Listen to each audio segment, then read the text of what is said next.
Micha. Te revoilà encore une fois. Maintenant, c'est le moment tant attendu pour que tu nous dises quel est ton projet et pourquoi le choix de ton projet. Tu as 5 minutes. Merci beaucoup. Avant de commencer, permettez-moi de vous présenter ce petit guide qui parle de l'éducation financière. Ce soir, je vais l'offrir aux membres du jury, si vous le permettez. Merci.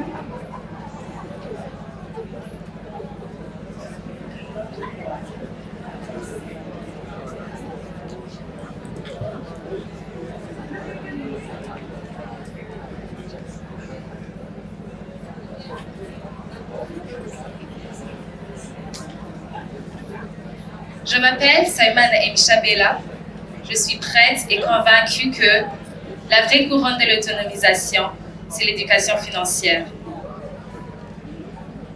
Quand on ne dit pas à notre argent où aller, on ne saura jamais où il va. Nous connaissons tous des personnes que malgré les efforts qu'elles fournissent en travaillant, elles peuvent ne pas gérer leur argent. Beaucoup d'entrepreneurs se lancent dans des activités entrepreneuriales sans vraiment connaître le fonctionnement de l'argent, sans vraiment connaître le danger caché derrière le mécanisme de l'argent. J'ai moi-même connu ce déclic quand j'ai entamé mes activités entrepreneuriales, quand j'ai fini mes études secondaires. Mais malheureusement, il y avait cette absence d'éducation financière. D'où mon projet est né dans mon expérience personnelle. Ce soir, je parle avec un cœur qui croit que l'avenir du Burundi passe par l'éducation financière.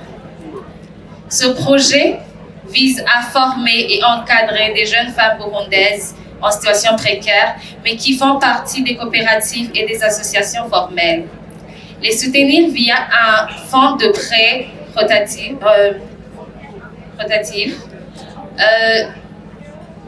assurer une mise en réseau avec les institutions financières afin de les transmettre les outils de gestion, d'investissement et de sécuriser leur argent. Enfin, je vais créer des clubs d'éducation financière dans des établissements scolaires. Ce projet contribue dans le développement personnel, mais aussi contribue à la vision de notre pays 2040-2060. Ce projet est rentable grâce aux activités génératrices de revenus générées par ces groupements, les coopératives et les associations. Mais aussi, il est durable grâce à la collaboration que j'ai avec un cabinet de consultance qui est spécialisé en entrepreneuriat, qui va assurer la mise en réseau, le coaching et l'élaboration et le suivi des projets. Mais aussi, il est ancré localement parce que c'est un projet qui inclut la jeunesse. Et la jeunesse, c'est les futurs leaders du Burundi. Ce projet, c'est un projet comme le nom du projet le dit, c'est un projet qui s'autofinance. C'est un projet qui s'autofinance grâce à la vente des livrets d'éducation financière, dans l'exemple que je vous ai donné. C'est aussi un projet qui s'autofinance grâce aux intérêts reçus, grâce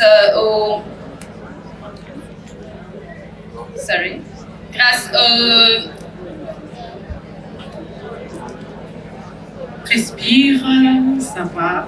Tu as déjà bien dit ton projet. Continue. Grâce aux intérêts du crédit donné aux bénéficiaires, mais aussi grâce à l'accompagnement offert par ce projet. Chers membres du jury, laissez-moi vous dire que la vraie reine, ce n'est pas celle qui porte la couronne, c'est celle qui porte les autres. Ce soir, je m'engage à porter mes petites sœurs et cette jeune femme burundaise qui travaille malgré sa précarité. Imaginez un Burundi où chaque femme, peu importe ses origines, qu'elle soit diplômée ou pas, qu'elle puisse reprendre sa vie en main grâce à l'éducation financière. Merci. Merci beaucoup, Emisha. J'aurais 2 ou 3 questions. C'est vrai que tu nous as parlé de ton projet, mais maintenant j'aimerais que tu me parles avec ton cœur. Pourquoi le choix de ce projet? Vraiment qu'il y a eu quelque part quelque chose qui a déclenché, que tu fais le choix et aussi que tu donnes le nom à ce projet. Merci beaucoup pour cette question.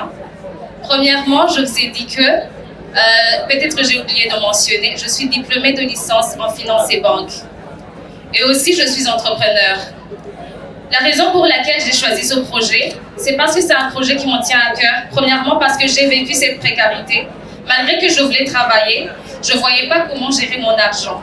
Mais c'est grâce à cette éducation financière que j'ai reçue que j'ai pu savoir comment gérer mon argent et prendre des décisions responsables financièrement et aussi assurer ma stabilité économique. Aussi, ce projet, je l'ai choisi parce que je veux aider la jeunesse. Merci. Merci. Dans ton projet, tu as parlé de venir en aide des femmes qui ont de petits projets, qui ont des problèmes dans leur comment ils gèrent l'argent. Et j'aimerais savoir, sûrement que tu as vu quelques obstacles liés à ce problème de ne pas être éduqué financièrement. Tu peux me donner un ou deux exemples? Bien sûr. Ce projet, ce n'est pas un projet que je vais commencer grâce à Miss Burundi. Non. C'est un projet que j'ai déjà entamé. J'ai un groupe de femmes qui habitent à Buterere avec qui je travaille. Donc, j'ai pu déjà aider 2 d'entre elles et je peux vous dire qu'elles ont avancé. Oui. Merci. La dernière, tu as dit que c'est un projet qui s'autofinance. Mais sûrement que tu auras besoin d'autres bailleurs.